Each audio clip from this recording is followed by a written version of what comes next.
السلام علیکم ورحمۃ اللہ وبرکاتہ۔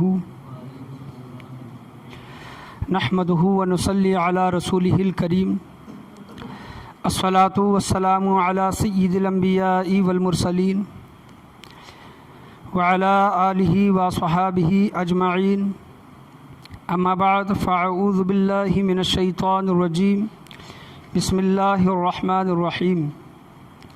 ولا تتمنوا ما فضل اللہ به بعضکم علی بعض ومن شر حاسد اذا حسد ام يحسدون الناس على ما آتاهم الله من فضله۔ صدق اللہ ومولانا رسولہ النبی الامین المکین الکریم وعلی آلہ شاہدین والشاکرین والحمد للہ رب العالمین۔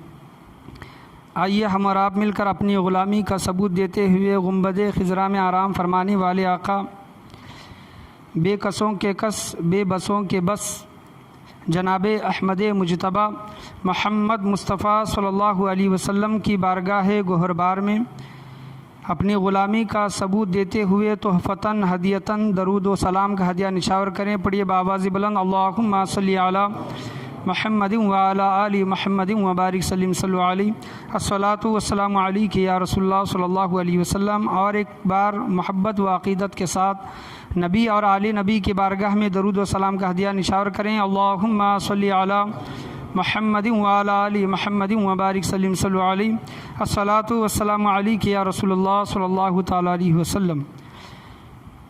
اللہ تبارک و تعالیٰ کا فضل و کرم، حضور صلی اللہ تعالیٰ علیہ وسلم کا صدقہ کہ ہم اور آپ یہاں پر رمضان المبارک کے آخری عشرے میں تیسری تاخرات میں ہم یہاں پر جمع ہوئے ہیں۔ اللہ تبارک و تعالیٰ ہمارا یہاں پر جمع ہونا، بیٹھنا، اس کا، اس کے محبوبین کا ذکر سننا و کرنا اپنی بارگاہ میں قبول عطا فرمائیں۔ جیسا کہ آپ لوگ جانتے ہیں کہ تاخراتوں میں اصلاحی بیان کے متعلق 30 سے 45 منٹ کا وقت رکھا گیا ہے تاکہ اپنی بھی اصلاح کر سکیں اور دوسروں کو بھی اصلاح کر سکیں۔ انسان کو اگر دیکھا جائے تو انسان طرح طرح کے گناہوں میں مبتلا ہے، چاہے وہ جھوٹ ہو، چاہے وہ غیبت ہو، چاہے وہ چغل خوری ہو، چاہے وہ حسد ہو، یا پھر دیگر اور بیماریوں میں انسان مبتلا ہوتا ہے۔ اور یہ بیماریاں، یہ گناہ انسان کو دنیا میں بھی تباہ و برباد کرتے ہیں اور یہ گناہ انسان کو آخرت میں بھی تباہ و برباد کرتے ہیں۔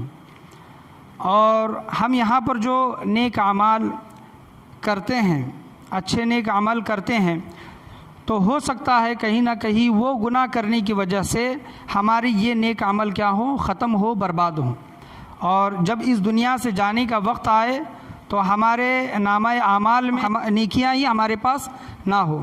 ایسا ہی ایک گناہ جس کے متعلق قرآن کریم فرقان حمید میں بار بار ذکر ہوا ہے، احادیث کریمہ میں اس گناہ کے متعلق ہمیشہ بچنے کے لیے بولا گیا ہے، اس سے احتیاط کرنے کے لیے ہمیشہ اس کی تاکید کی گئی ہے۔ وہ گناہ کیا ہے؟ وہ گناہ ہے حسد۔ وہ گناہ کیا ہے؟ حسد۔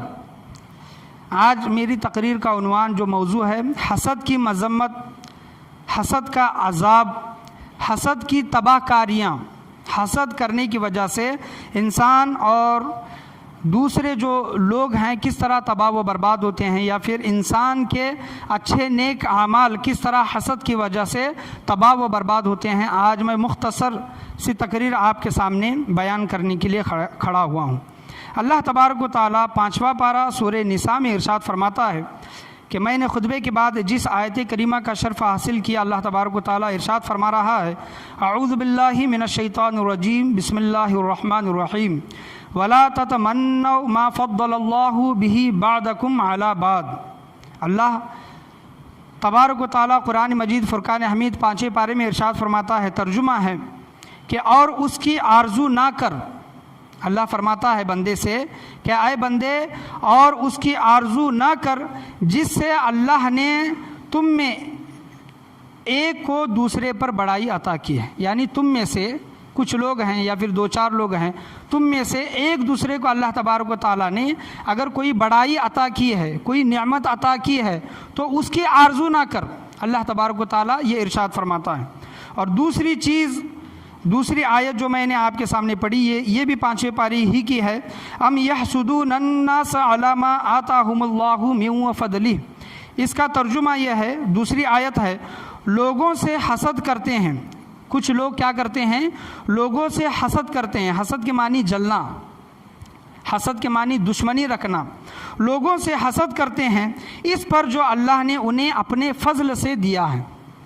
یہاں پر آپ اس آیت پر غور کریں، تفکر کریں کہ اللہ نے جس کو جو عطا کیا ہے اس عطا کیے پر لوگوں سے جلتے ہیں، تو گویا وہ لوگوں سے جلنا نہ ہوا، لوگوں سے حسد کرنا نہ ہوا، بلکہ اللہ کی نعمتوں سے جلنا ہوا اور اللہ کی نعمتوں پر حسد کرنا ہوا۔ بات کہاں سے کہاں جا رہی ہے دیکھیں کہ آیت کا ترجمہ کیا ہے کہ لوگوں سے حسد کرتے ہیں اس پر جو اللہ نے انہیں اپنے فضل سے دیا ہے، یعنی اللہ نے اپنی مرضی سے دیا ہے لوگوں کو، تو ہم ان چیزوں پر ان نعمتوں پر حسد کرتے ہیں اور ان چیزوں سے جلتے ہیں۔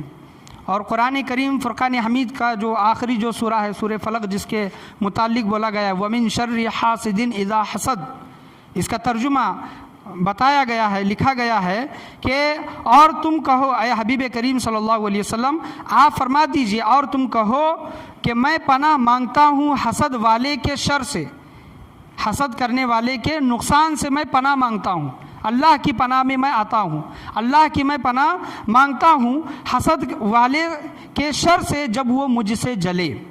یعنی حسد والا انسان، حسد کرنے والا شخص جب کسی سے جلتا ہے، جب کسی سے دشمنی رکھتا ہے، اپنے دل میں بغض رکھتا ہے، اللہ تبارک و تعالیٰ فرماتا ہے کہ اے حبیب کریم صلی اللہ علیہ وسلم اس وقت آپ اللہ کی پناہ مانگا کریں۔ وَمِن شَرِّ حَاسِدٍ اِذَا حَسَد۔ تو حسد کے متعلق آپ دیکھ سکتے ہیں کہ قرآن کریم فرقان حمید میں کتنے آیتیں قرآن کریم فرقان حمید میں اتری ہیں، اور حسد کی مذمت، حسد کی تباہ کاریاں، حسد کرنے کا نقصان انسان کو دنیا میں بھی اٹھانا پڑتا ہے اور آخرت میں بھی اس کا نقصان ہی نقصان ہے۔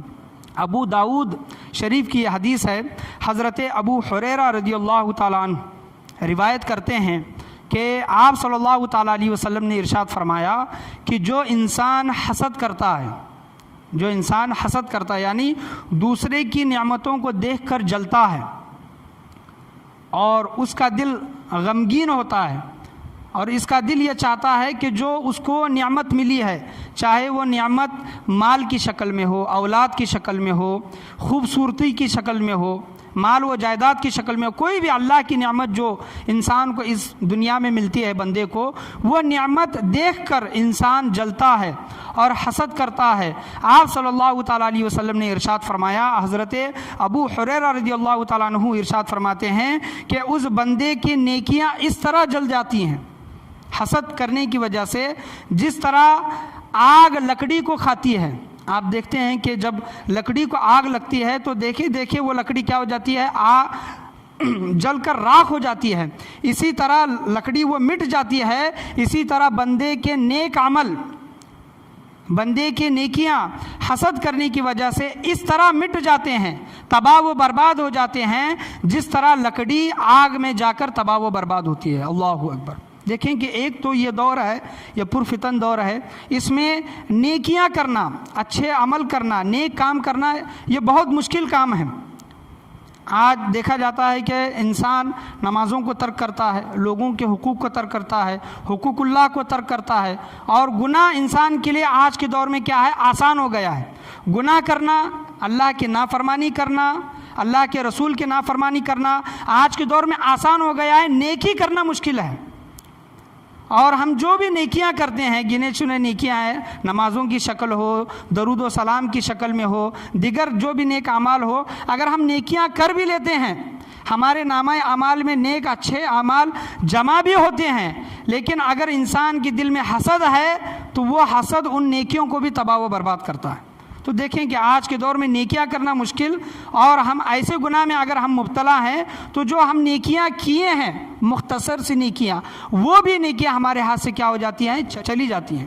وہ بھی نیکیاں کیا ہوتی ہے؟ نامہ اعمال سے ختم ہو جاتی ہیں۔ تو انسان کو حسد کبھی بھی نہیں کرنا چاہیے۔ ایک ہوتا ہے حسد، ایک ہوتا ہے رشک۔ علماء کرام دو چیزوں کے متعلق ارشاد فرماتے ہیں، حسد اور رشک۔ حسد کی تعریف بیان کرتے ہیں کہ کسی بندے کے پاس کوئی نعمت ہے، کسی بندے کے پاس کوئی نعمت ہے اور ہم اس نعمت کو دیکھتے ہیں۔ میں پہلے ہی بتا چکا ہوں، چاہے وہ نعمت کیا ہو، خوبصورتی کی شکل میں ہو، یا پھر کسی کی اچھی آواز ہو، کسی کے پاس علم ہو، کسی کی اولادیں زیادہ ہے، کسی کے پاس مال و دولت زیادہ ہے، کسی کی زمین و جائیداد زیادہ ہے، کسی کا بڑا گھر ہے، کسی کی اولادیں ہوشیار ہوتی ہیں، کسی کی اولادیں کمزور ہوتی ہیں۔ یہ تمام کیا ہیں؟ اللہ کی نعمتیں ہیں۔ کسی کے پاس بڑی گاڑی ہے، کسی کے پاس چھوٹی گاڑی ہے، کسی کے پاس سائیکل ہے۔ مثال کے طور پر آپ جو بھی سمجھ لیں، آج جو بھی ہمارے پاس ہے پہننے کے لیے، اوڑھنے کے لیے، یہ کیا ہیں؟ یہ سب اللہ کی نعمتیں ہیں۔ ہمارے لیے کیا ہیں؟ اللہ کی نعمتیں ہیں۔ حسد کے متعلق یہ بولا گیا ہے کہ اگر کسی بندے کے پاس کوئی نعمت ہے اور سامنے والا بندہ وہ دیکھے اور وہ دیکھ کر یہ دل میں خیال کرے کہ اللہ نے اس کو جو نعمتیں دی ہیں، یعنی اس کے پاس جو بھی ہے وہ تباہ و برباد ہو جائے۔ بندہ کیا دل میں سوچے کہ اس کے پاس جو بھی ہے وہ ختم ہو جائے اور اس کے پاس جو ہے وہ مجھے مل جائے۔ یہ ایک سادہ تعریف حسد کی علماء کرام بیان کرتے ہیں کہ دیکھیں کہ یہ تعریف اپنے سامنے رکھ کر دیکھیں کہ کیا ہم اس گناہ میں مبتلا ہیں، کیا ہمارے دل میں کبھی کبھار ایسے خیالات آتے ہیں۔ اگر ہمارے دل میں ایسے خیالات آتے ہیں تو سمجھ لیں کہ ہم حسد جیسی بڑے گناہ، بڑی بیماری کا ہم شکار ہیں، کہ سامنے والی کی نعمت کو اگر دیکھیں تو دل میں یہ خیال کرے کہ وہ نعمت اس سے چھن جائے، وہ نعمت ختم ہو جائے اور وہ نعمت مجھے ملے۔ یہ حسد ہے۔ اور علماء کرام فرماتے ہیں دوسرا ہے رشک۔ رشک جو صحابہ کرام کے درمیان ہوتا تھا، بزرگان دین کے اندر ہوتا تھا اور نیک لوگوں کے اندر یہ پایا جاتا ہے۔ رشک کے معنی کیا؟ کہ کسی کو کچھ نعمت ملی، وہ نعمت دیکھ کر ہم خوش ہوئے، یعنی کسی کے اولاد کو دیکھ کر ہم کیا ہوئے؟ خوش ہوئے۔ کسی کی بڑی گاڑی دیکھ کر کیا ہوئے؟ ہم خوش ہوئے۔ کسی کا بڑا گھر دیکھ کر ہم کیا ہوئے؟ خوش ہوئے۔ کسی کا علم دیکھ کر، اچھی آواز دیکھ کر، کسی کا حسن و جمال دیکھ کر ہم خوش ہوئے۔ دل کیا ہوا؟ خوش ہوا۔ دل غمناک نہیں ہوا، دل میں برائی کا ارادہ نہیں آیا، دل خوش ہوا۔ اور اللہ کی بارگاہ میں ہم دعا کریں کہ اے باری تعالیٰ، جو اس بندے کو تو نے نعمت عطا کی ہے، باری تعالیٰ اس بندے کی نعمت میں اور اضافہ کر۔ کیا کر؟ اور اضافہ کر۔ جو بھی تو نے اس کو نعمت دی ہے اس میں تو اور اضافہ کر۔ اے باری تعالیٰ، وہ نعمت مجھے بھی عطا فرما۔ کیا فرما؟ جو نعمت تو نے اس کو عطا کی ہے، اے باری تعالیٰ، وہ نعمت اپنے فضل و کرم سے مجھے بھی عطا فرما۔ یہ رشک ہے۔ اور اسلام میں رشک جائز ہے، حسد ناجائز و حرام ہے۔ حسد کرنا کیا ہے؟ حرام ہے۔ قرآن کریم فرقان حمید کی آیات سے یہ ثابت ہوا۔ اور رشک کرنا کیا ہے؟ یہ جائز ہے۔ تو ہمیشہ ہم کیا کریں؟ ایک دوسرے کو اگر دیکھیں، چاہے وہ مال و دولت ہی ہو، بڑا گھر ہو، بڑی گاڑی ہو، اللہ سے مانگے، اللہ عطا کرنے والا ہے۔ ہم آخرت کا اللہ کی بارگاہ میں سوال کرتے ہیں کہ ہماری آخرت میں بخشش و مغفرت فرما۔ اگر دعا دیکھیں گے اللہ کی بارگاہ میں، اگر ہم دعا دیکھتے ہیں، دعا مانگتے ہیں، تو دیکھیں کہ اللہم ربنا آتنا فی الدنیا حسنۃ وفی الآخرۃ حسنۃ وقنا عذاب النار۔ ہم پہلے دعا جو اللہ نے جو طریقہ جو مانگنے کا جو سکھایا اس دنیا میں ہے، باری تعالیٰ ہماری دنیا بہتر بنا۔ دنیا بھی مانگنا اللہ کی بارگاہ میں کوئی بری چیز نہیں ہے، یاد رکھیں۔ دنیا بھی مانگی جائے جائز طریقے سے، حلال طریقے سے، اللہ کی بارگاہ میں دعا بھی مانگے، دنیا بھی مانگے۔ اللہ سب سے پہلے جو دعا میں جو ذکر فرماتا ہے، جو ہم دعا ہمیشہ مانگتے ہیں، اللہم ربنا آتنا فی الدنیا، دنیا کا پہلے ذکر ہے، فی الدنیا وفی الآخرۃ حسنۃ وقنا عذاب النار، یعنی آخرت کے بعد میں ذکر آیا ہے۔ تو بتانے کا یہاں پر حاصل کلام یہ ہے کہ اللہ کی بارگاہ میں اگر ہم لو لگائیں، اللہ کی بارگاہ میں اگر ہم رجوع کریں، تو اللہ تبارک و تعالی ہمیں ہر چیز عطا کرنے والا ہے۔ صحابہ کرام کے اگر دور دیکھیں گے، صحابہ کرام کی اگر زندگی دیکھیں گے، صحابہ کرام میں بہت سے صحابہ کرام غریب بھی تھے اور امیر بھی تھے۔ یعنی کچھ صحابہ کرام ایسے تھے جن کے گھر میں کھانے کے لیے اناج نہیں ہوتا تھا، اور کچھ صحابہ کرام آج کے دور میں اگر ان کی دولت کا اندازہ لگا جائے تو وہ ارب پتی بولا جاتا ہے. تو ایسے ایسے صحابہ کرام بھی تھے. تو اللہ کی بارگاہ میں ہر چیز مانگنے کی کوشش کریں، لیکن وہ چیز کیا ہونی چاہیے؟ جائز ہونی چاہیے، حلال ہونی چاہیے. تو اللہ تبارک و تعالیٰ بندے کی اس دعا کو بھی قبول فرماتا ہے. اسی وجہ سے تو اللہ نے دنیا کا بھی ذکر کیا ہے، آخرت کا بھی ذکر کیا ہے، اور عذاب جہنم کی آگ کا بھی اللہ تبارک و تعالیٰ نے ذکر کیا ہے. تو ہمیشہ ہم جتنی بھی ہم زندگی جیے ہیں، زندگی جی رہے ہیں، تو حسد نہ کریں. اگر کوئی بندہ حسد کرتا ہے، کوئی انسان حسد کرتا ہے، اس کو بتائیں کہ بھائی حسد نہ کر، رشک کر. رشک اسلام میں جائز ہے، حسد اسلام میں جائز نہیں ہے. طبرانی اوسط کی یہ حدیث ہے. حضور صلی اللہ تعالیٰ علیہ وسلم ارشاد فرماتے ہیں کہ کیا ارشاد فرماتے ہیں کہ اللہ کی نعمتوں کا دشمن ہے وہ. کیا فرمایا؟ اللہ کی نعمتوں کا دشمن ہے وہ. پوچھا گیا کہ یا رسول اللہ صلی اللہ علیہ وسلم اللہ کی نعمتوں کا دشمن کون؟ تو آپ صلی اللہ تعالیٰ علیہ وسلم نے ارشاد فرمایا کہ وہ لوگ جو لوگوں سے ان کی نعمتوں کی وجہ سے جلتے ہیں، جو اللہ نے انہیں اپنے فضل و کرم سے عطا کی ہے. اللہ نے اپنے فضل و کرم سے لوگوں کو کچھ نعمتیں عطا کی ہیں. ہم عطا کرنے والے نہیں ہیں، ہم دینے والے نہیں ہیں. دینے والی ذات کون ہے؟ اللہ کی ہے. تو ہم اللہ کی نعمتوں سے جل رہے ہیں، اللہ کی نعمتوں سے ہم حسد کر رہے ہیں. تو دیکھیں کہ کتنا بڑا یہ جرم ہے، کتنا بڑا یہ گناہ ہے کہ ہم کسی بندے کی نعمت سے اگر جلتے ہیں تو گویا ہم اس بندے سے نہیں جل رہے ہیں، اس بندے کی نعمت سے نہیں جل رہے ہیں، بلکہ اللہ کی عطا کردہ نعمت سے جل رہے ہیں. ایک چیز یاد رکھیں کہ اللہ تبارک و تعالیٰ کو پتہ ہے کہ کس بندے کو کیا دینا چاہیے. ہمیں اور آپ کو پتہ نہیں، لیکن اللہ کو بہتر معلوم ہے کہ کس بندے کو کیا دینا چاہیے. اللہ نے کسی کو دولت عطا کی، اللہ نے کسی کو اولاد عطا کی، اللہ نے کسی کو حسن و جمال عطا کیا، اللہ نے کسی کو علم عطا کیا، وغیرہ وغیرہ چیزیں. تو ہم کون ہوتے ہیں اللہ کی نعمت سے جلنے والے؟ ہم بندے ہو کر ہم کون ہوتے ہیں؟ دوسرا طریقہ بھی بتایا نا علماء کرام نے، بزرگان دین نے، حضور صلی اللہ علیہ وسلم نے. اگر تم وہ نعمتیں پانا چاہتے ہو، رشک کرو، دعا مانگو اللہ کی بارگاہ میں. اللہ ہو سکتا ہے کہ اللہ تبارک و تعالیٰ جس طرح اس کو مال و دولت دیا ہے، اس کو اولاد دیا ہے، اس کو حسن و جمال دیا ہے، اس کو علم کی دولت سے نوازا ہے، اللہ تبارک و تعالیٰ تم کو بھی نوازنے والا ہے. تو تم جلتے کیوں ہو؟ حسد کیوں کرتے ہو؟ تو گویا ڈائریکٹ اللہ تبارک و تعالیٰ سے وہ انسان مقابلہ کر رہا ہے، اس کی نعمتوں سے وہ مقابلہ کر رہا ہے. تو اللہ کی نعمتوں سے اگر کوئی مقابلہ کرتا ہے، اس سے جلتا ہے، تو دنیا میں بھی وہ تباہ و برباد ہوگا اور آخرت میں بھی تباہ و برباد ہوگا. آپ صلی اللہ علیہ وسلم نے فرمایا کہ اللہ کی نعمتوں کا دشمن وہ ہے جو اللہ کی نعمتوں سے جلتا ہے. ترغیب جلد نمبر 2 صفحہ نمبر 397 کی یہ حدیث ہے. آپ صلی اللہ تعالیٰ علیہ وسلم ارشاد فرماتے ہیں کہ جو پچھلی امتوں میں جو گناہ ان امتوں نے کیا، مجھے ڈر ہے، مجھے خوف ہے کہ وہ گناہ تم بھی کرو گے. یعنی وہ بیماری، وہ گناہ وہ تمہارے پاس بھی آئے گا. تو حضور صلی اللہ علیہ وسلم سے پوچھا کہ یا رسول اللہ پچھلی جو امتیں جو گزر گئی ہیں، آ کر جو چلی گئی ہیں، وہ کس گناہ میں مبتلا تھی؟ آپ صلی اللہ علیہ وسلم نے فرمایا کہ وہ حسد کرنے میں مبتلا تھی. حسد. اور آپ صلی اللہ علیہ وسلم ارشاد فرماتے ہیں کہ حسد مونڈنے والی ہے. یہ نہیں کہ وہ بال مونڈتی ہے، بلکہ وہ دین کو مونڈتی ہے. اللہ اکبر کبیرہ. جو ہمارا دین ہے، حسد یہ جو بیماری ہے، یہ جو گناہ ہے، یہ کس کو مونڈتی ہے؟ یہ اپنے دین کو مونڈتی ہے. انسان دین سے ہاتھ دھو بیٹھتا ہے.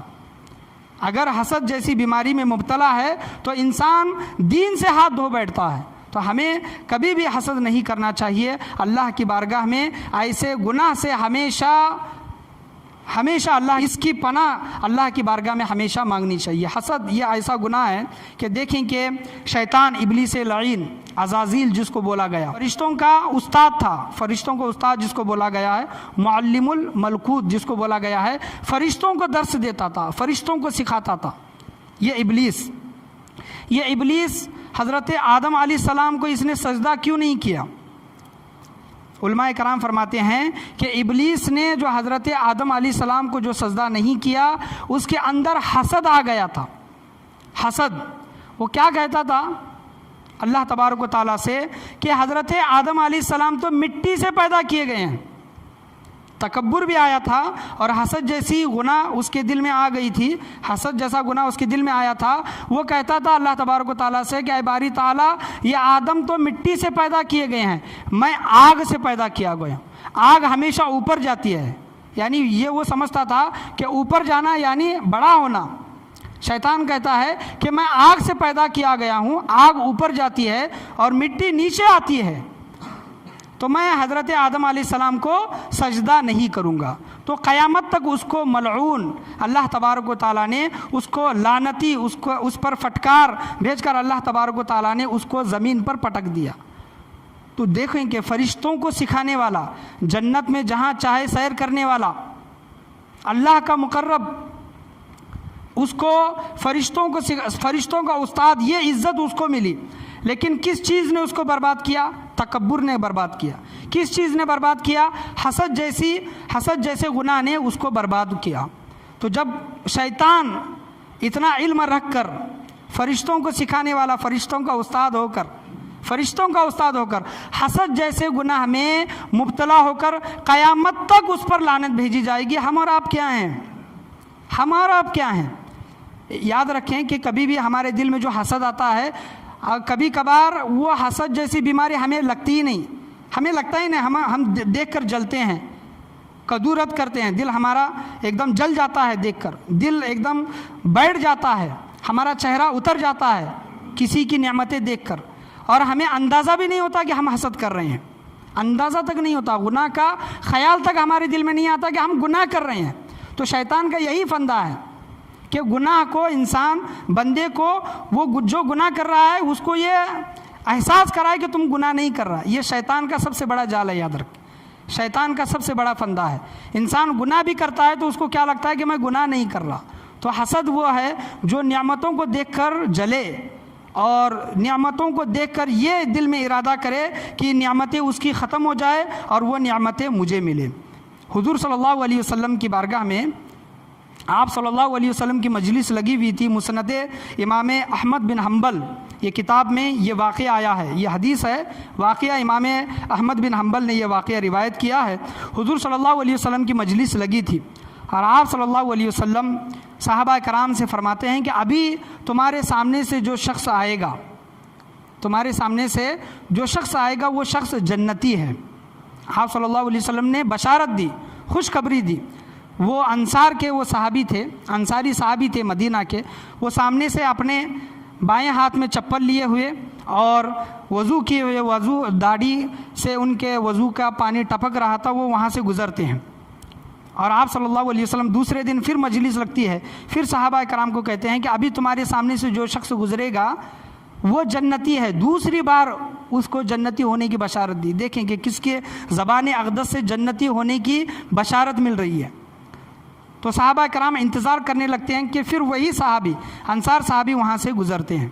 پھر تیسری بار آپ صلی اللہ علیہ وسلم، تیسرے دن آپ صلی اللہ علیہ وسلم یہ خوشخبری دیتے ہیں کہ ابھی تمہارے سامنے سے جو شخص گزرے گا وہ جنتی شخص ہے.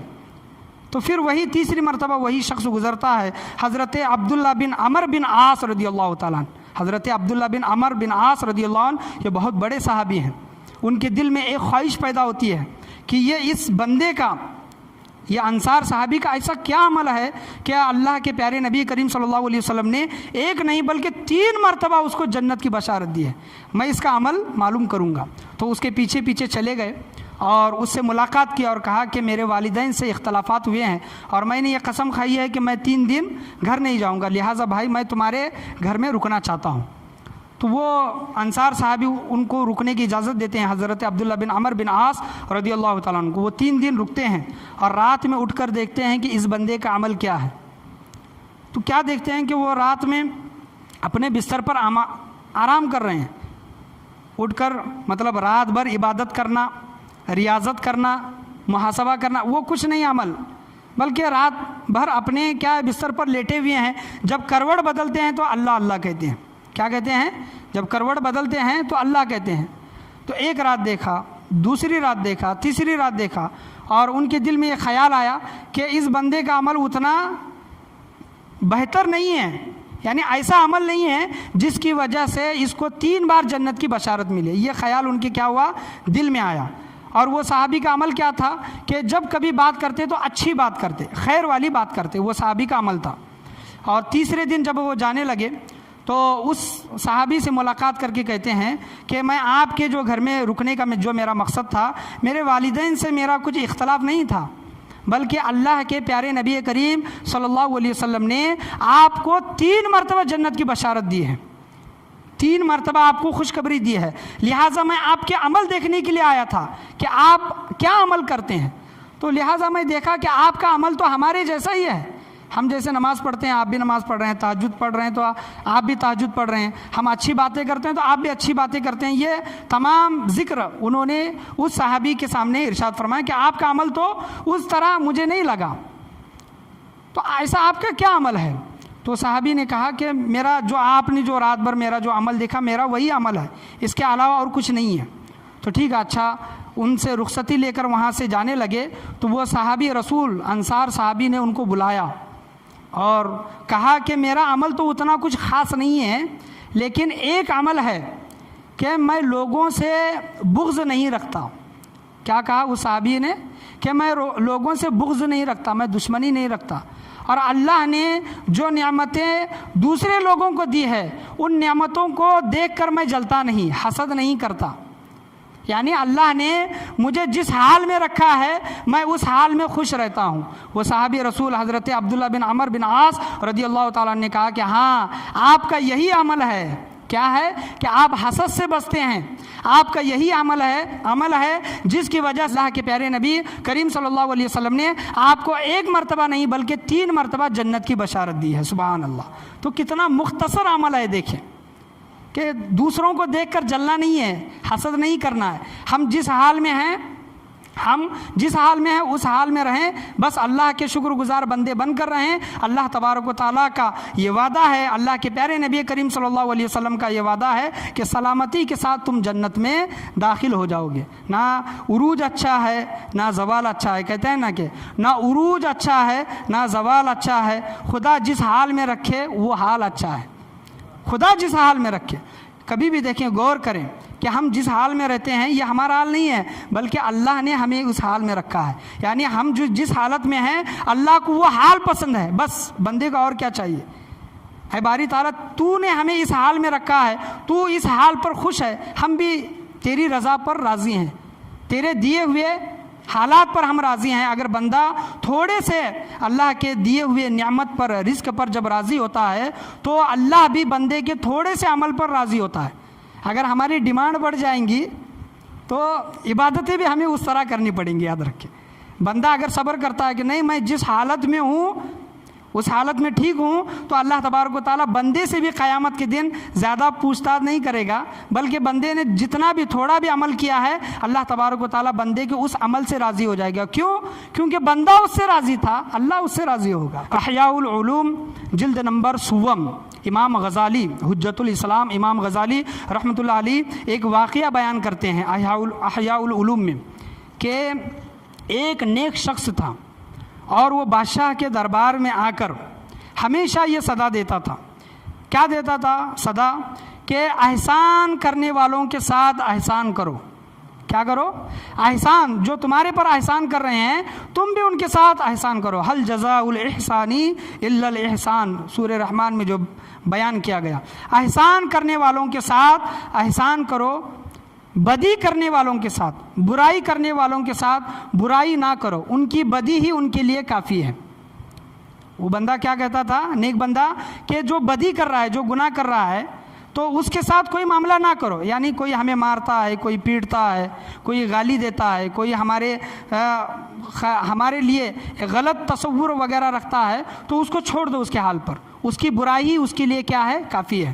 تو وہ بندہ ہمیشہ بادشاہ کے دربار میں یہ جملہ کہا کرتا تھا, احسان کرنے والوں کے ساتھ احسان کرو, برائی کرنے والوں کے ساتھ ان کی برائی ان کے لیے کافی ہے.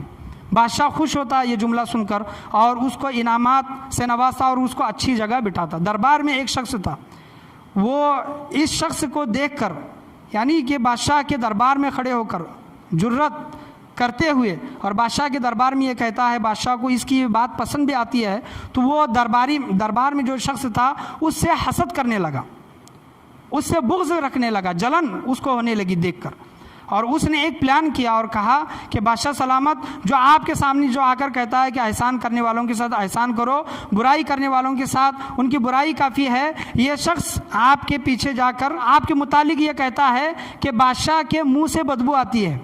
کیا آتی ہے؟ بادشاہ کے منہ سے بدبو آتی ہے، بادشاہ بدبودار ہے۔ بادشاہ سلامت پوچھتے ہیں کہ اس کی علامت کیا ہے؟ بادشاہ سلامت، کل آپ کے پاس جب یہ آئے گا تو یہ اپنے ناک پکڑے گا، اپنے منہ پر ہاتھ رکھے گا، اس کی علامت ہے، آپ دیکھ لیں۔ ٹھیک ہے، بادشاہ نے کہا کہ ٹھیک ہے۔ اور دوسرے دن جو حسد رکھنے والا شخص تھا اس نیک شخص کو دعوت پر بلاتا ہے اور اس کو دعوت کرتا ہے، اور اس دعوت میں لہسن، جس کو ہم اپنی زبان میں لہسن کہتے ہیں، لہسن اس کو زیادہ کھلا دیتا ہے۔ لہسن کھانے کی وجہ سے، لہسن کھانے کی وجہ سے اس کے منہ سے کیا ہوتی ہے، اس نیک شخص کے منہ سے بدبو آنے لگتی ہے۔ جب بادشاہ اس کو بلاتا ہے اپنے پاس، اور جب بادشاہ کے پاس آتا ہے، بادشاہ کچھ پوچھتا ہے تو وہ بولنے سے پہلے وہ کیا کرتا ہے، بادشاہ کے سامنے اپنے منہ پر ہاتھ رکھ دیتا ہے۔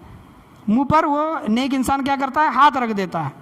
ہاتھ رکھنے کی وجہ سے بادشاہ کو اس حسد کرنے والے کی بات پر یقین ہو جاتا ہے کہ وہ جو اس نے کہا سچ کہا، اور بادشاہ اپنے عامل کو خط لکھتا ہے کہ یہ خط جو لے کر آئے گا اس کی گردن اڑا کر اس کے جسم میں بھوسا بھر کر میرے سامنے پیش کرو۔ بادشاہ ایک خط لکھ دیتا ہے اپنے عامل کو، اور اس نیک شخص کو وہ خط دے دیتا ہے کہ جاؤ فلاں عامل کے پاس جاؤ۔ تو وہ لے کر جاتا ہے، اور راستے میں وہی حسد کرنے والا شخص ملتا ہے، کہتا ہے کہ بادشاہ نے تمہارے ساتھ کیا معاملہ کیا؟ کچھ نہیں، بادشاہ جس طرح روزانہ بات کرتے ہیں اسی طرح بات کی ہے، آج کچھ چٹھی دیے ہیں، لگتا ہے کچھ انعام وغیرہ مجھے کچھ ملنے والا ہے۔ وہ بند تھا، لفافہ کیا تھا، وہ بند تھا، وہ پیغام بند تھا۔ تو وہ نیک شخص کہتا ہے کہ لگتا ہے کہ مجھے کچھ انعامات ملنے والے ہیں، تو اس کے دل میں لالچ بھی آ جاتا ہے۔ دیکھیں گے انسان کے اندر ایک کوئی گناہ آتا ہے، حسد آتا ہے تو تکبر بھی آتا ہے، غیبت بھی آتی ہے، چغلی بھی آتی ہے، لالچ بھی آتا ہے۔ تو وہ شخص کہتا ہے کہ مجھے دے دو، میں یہ لے لوں گا۔ وہ تو نیک شخص تھا، دنیا تو اس کو حاصل کرنے سے کچھ مقصد نہیں تھا۔ وہ شخص کہتا ہے کہ ٹھیک ہے لے لو، اور وہ شخص لے کر پیغام اس عامل کے پاس جاتا ہے۔ جب وہ عامل کھول کر جب یہ پیغام پڑھتا ہے تو اس میں بادشاہ سلامت کا یہ پیغام تھا، اور اس میں مہر لگی تھی کہ جو شخص تمہارے پاس آئے گا اس کی گردن اڑاؤ اور اس کے جسم میں بھوسا بھر کر میرے سامنے پیش کرو۔ عامل یہ پیغام اس حسد کرنے والے شخص کو سنا دیتا ہے کہ بادشاہ نے تمہاری گردن اڑانے کے لیے بولا ہے اور تمہارے جسم کے اندر بھوسا بھر کے وہ بادشاہ کے دربار میں پیش کرنے کے لیے حکم دیا، یہ آرڈر دیا ہے۔ وہ ڈر جاتا ہے، اس کی آنکھیں کھل جاتی ہیں، کانپنے لگتا ہے۔ وہ حسد کرنے والا شخص کہتا ہے کہ آپ کو شاید غلط فہمی ہوئی ہے، یہ خط یہ میرا نہیں ہے، فلاں بندے کا ہے، فلاں انسان کا ہے، میں لے کر آیا تھا۔ چاہے تو آپ بادشاہ سے تصدیق کر سکتے ہیں، ویریفائی آپ کیا کر سکتے ہیں، کر سکتے ہیں۔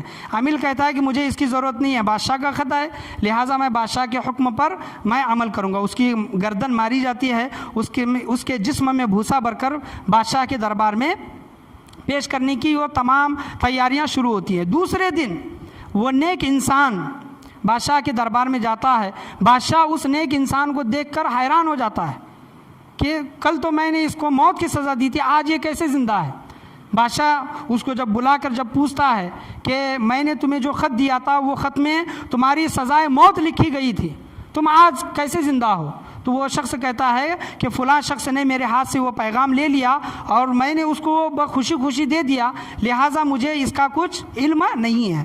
بادشاہ کہتا ہے کہ وہ شخص کہتا تھا کہ بادشاہ بدبودار ہے، کیا تم یہ صحیح کہتے تھے؟ تو وہ نیک انسان کہتا ہے کہ اللہ کی عزت کی قسم میں نے کبھی ایسا نہیں کیا۔ تو بادشاہ پوچھتا ہے کہ جب تم میرے پاس آئے تو اپنے منہ پر تم نے ہاتھ کیوں رکھا؟ تو وہ شخص کہتا ہے کہ جو فلاں شخص جو تھا جس نے پیغام میرے ہاتھ سے جو لے لیا تھا اس نے مجھے دعوت کی تھی، اور دعوت میں اس نے لہسن زیادہ ڈالا تھا، میرے خود کے منہ سے بدبو آ رہی تھی۔ بادشاہ سلامت، میری منہ کی بدبو کی وجہ سے آپ کو تکلیف نہ ہو، آپ کو برا نہ لگے، اس وجہ سے میں نے اپنے منہ پر ہاتھ رکھا تھا۔ بادشاہ سمجھ جاتا ہے اور کہتا ہے کہ جو تم کہا کرتے تھے جو تم کہا کرتے تھے کہ احسان کرنے والوں کے ساتھ احسان کرو، بدی کرنے والوں کے ساتھ ان کی بدی ان کے لیے کیا ہے؟ کافی ہے۔ تو دیکھیں کہ انسان جو کھڈا دوسروں کے لیے جو کھودتا ہے اس کھڈے میں وہ خود گر جاتا ہے۔ انسان جو حسد، جو بغض، کینہ اپنے دل کے اندر جو رکھتا ہے، کوئی نقصان ہو نہ ہو یا پھر نہ ہو، اس کے خود کے نیک اعمال برباد ہو رہے ہیں۔ اس سے بڑی بد نصیبی کی بات اور کیا ہوگی کہ بندہ دن میں کچھ نیک اچھے عمل کچھ کرتا ہے لیکن گناہ زیادہ کرتا ہے، حسد زیادہ کرتا ہے۔ حسد کی وجہ سے اس کے نیکیاں اس طرح ختم ہوتی ہے جس طرح آگ لکڑی کو کھا رہی ہے۔ حسد اسی طرح نیکیوں کو کھاتی ہے، ہمیں پتہ بھی نہیں چلتا اور ہمیں پتہ چلے گا بھی نہیں۔ یاد رکھیں، ہمارے نیک اعمال جو فرشتے یہاں پر لکھ رہے ہیں، ہمیں کچھ اندازہ نہیں ہے کہ ہم نے کتنے نیک عمل کیے ہیں، کتنے گناہ کیے ہیں۔ اس کا کوئی حساب و کتاب ابھی دے سکتا ہے کیا؟ نہیں، قبر میں معلوم پڑے گا کہ ہم نے کتنے نیک عمل کیے ہیں، کتنے گناہ کیے ہیں۔ قیامت کے دن معلوم پڑے گا، حساب و کتاب کے دن معلوم پڑے گا۔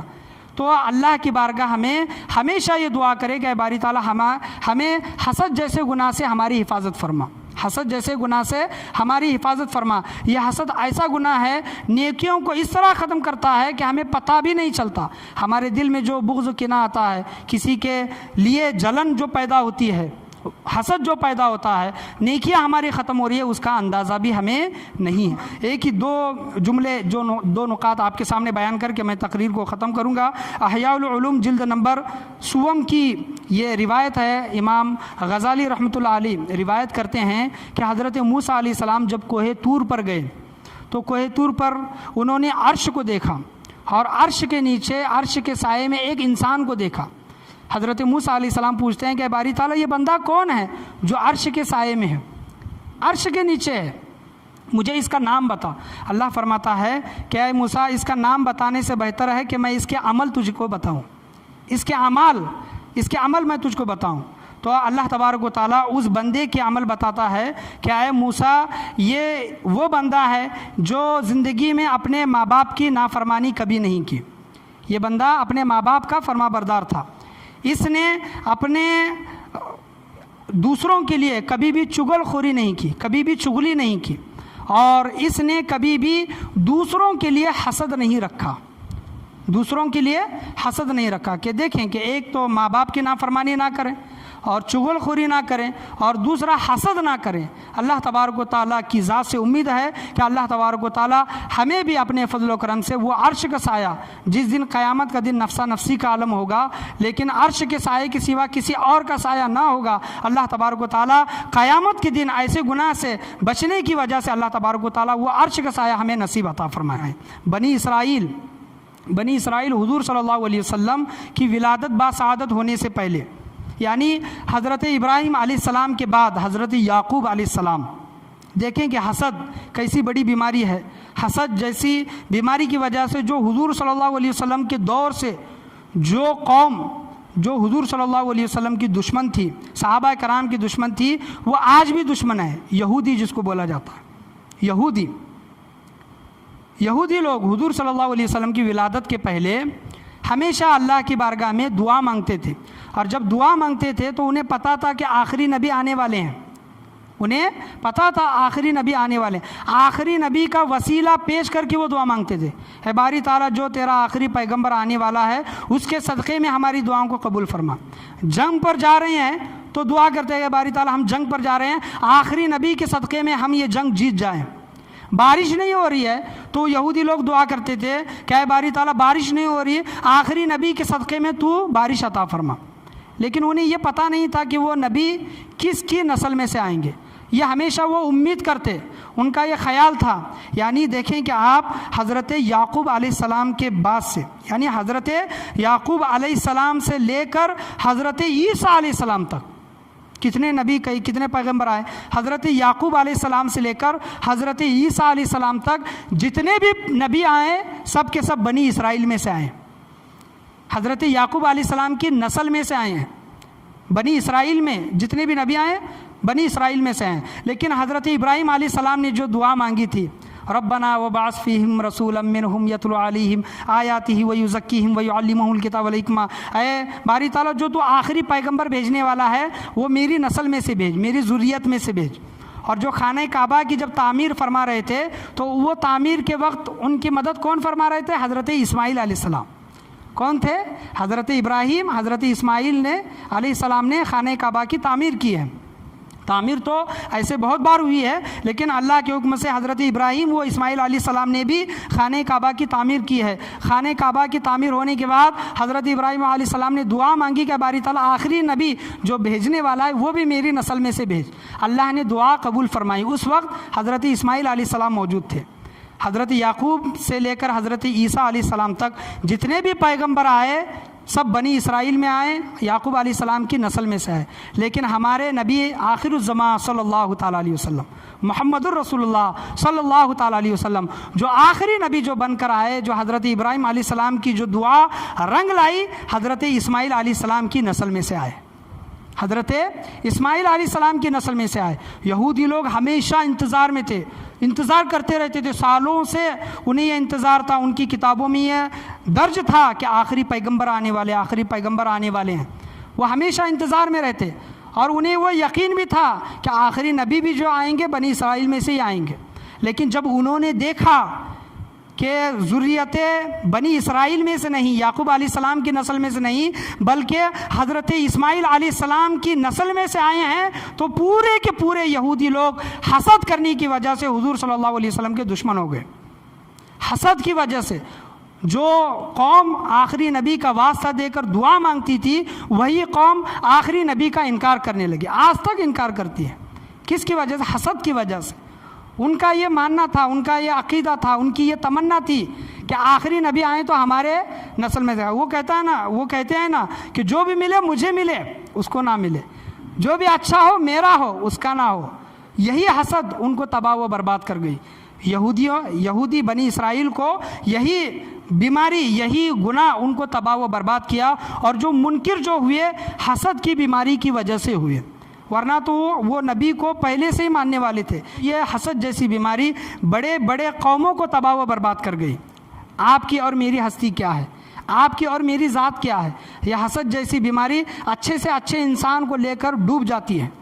تو ہمیں حسد جیسی بیماری سے بچنے کی کوشش کرنا چاہیے۔ اللہ کی بارگاہ میں میں یہی دعا کرنا چاہوں گا کہ اللہ تبارک و تعالی ہم تمام لوگوں کو بولنے سننے سے زیادہ عمل کی توفیق عطا فرمائے۔ بھلے ہم نیک اعمال اس دنیا میں کم کریں، ٹھیک ہے، لیکن ایک دوسرے سے حسد نہ رکھیں، ایک دوسرے سے بغض نہ رکھیں، ایک دوسرے سے جلن نہ رکھیں، رشک کریں کہ اللہ تبارک و تعالی نے فلاں بندے کو، میرے بھائی کو، میرے پڑوسی کو، میرے چچا کو، میرے گھر والوں کو، یا پھر میرے محلے والوں کو جو نعمتیں عطا کی ہے، کسی بھی بندے کو اللہ نے جو نعمت عطا کی ہے، اگر ہمیں وہ نعمت پسند ہے تو اس نعمت میں زیادتی کی دعا کریں کہ اللہ تبارک و تعالیٰ اس کی اس نعمت میں اس کو اضافہ کر اور وہ نعمت ہمیں بھی عطا فرما۔ یہ دعا اللہ کی بارگاہ میں دعا کریں، رشک کرنے کی کوشش کریں، حسد نہ کریں۔ حسد سے اللہ تبارک و تعالیٰ ہمارے اور ہمارے گھر والوں کی اور ہماری آنے والی نسلوں کی حفاظت عطا فرمائے۔ یہ حسد یہ ایسی بیماری ہے، انسان کو تباہ و برباد کر دیتی ہے۔ حسد جیسی بیماری سے اللہ تبارک و تعالی ہم تمام لوگوں کی حفاظت عطا فرمائے۔ اللہ تبارک و تعالی کی مرضی ہے، جس کو جو چاہے وہ نعمتیں عطا کرے، اپنے فضل سے عطا کرے۔ ہمیں کوئی حق نہیں بنتا کہ اللہ کی نعمتوں سے جلے، اللہ کی نعمتوں کے دشمن بنے، بلکہ اللہ کی نعمتوں کو دیکھ کر خوش ہوں کہ باری تعالیٰ تو نے اس کو جو نعمت عطا کی ہے ہم اس پر خوش ہوتے ہیں۔ باری تعالیٰ محض تیرے فضل و کرم سے، تیرے حبیب کریم صلی اللہ علیہ وسلم کے صدقے میں وہ نعمت ہمیں بھی عطا فرما۔ ایسی دعا زندگی پر ہمیں کرنے کی توفیق و رفیق عطا فرمائے۔ اللہ سے دعا ہے کہ آج کے درس میں بولنے میں، سننے میں، سمجھانے میں کسی بھی قسم کی غلطی، کمی بیشی، کوتاہی، خامی، بھول چوک ہوئی ہو، اللہ تبارک و تعالیٰ اسے معاف عطا فرمائے۔ بولنے سننے سے زیادہ عمل کی توفیق عطا فرمائے۔ لا الہ الا اللہ محمد الرسول اللہ صلی اللہ تعالیٰ علیہ وسلم، وآخر دعوانا ان الحمد للہ رب العالمین۔